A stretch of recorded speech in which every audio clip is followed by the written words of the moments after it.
Kia ora koutou.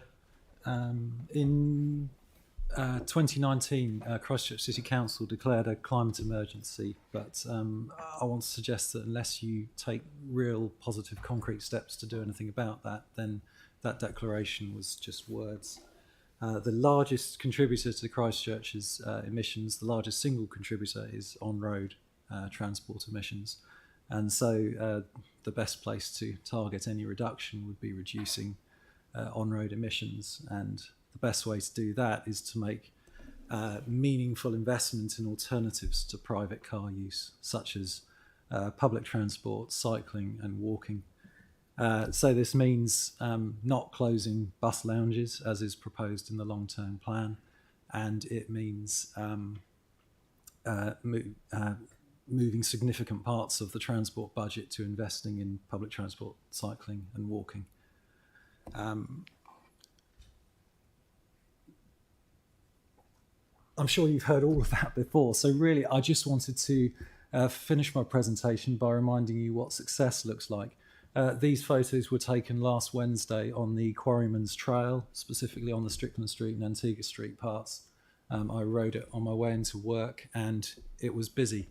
It was great. According to the Christchurch Smart View cycle counter, 763 bikes went along that cycleway on that day. And that's a one-way counter, so that's just bikes going into the city. But even more impressive, I think, than the numbers is the diversity shown in those photos. There are people there riding in jeans.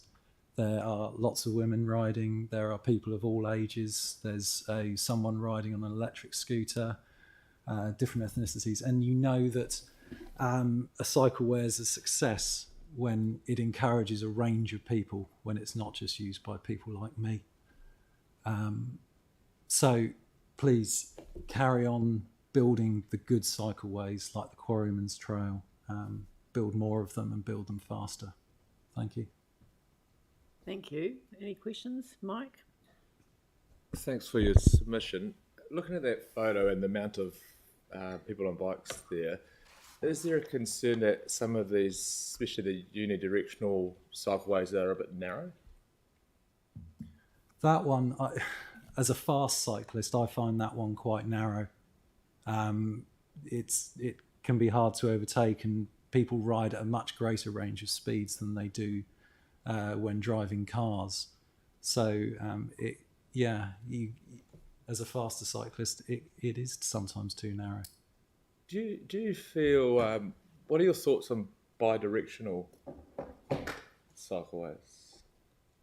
I much prefer the type that is on single way on the same side of the street as traffic flow.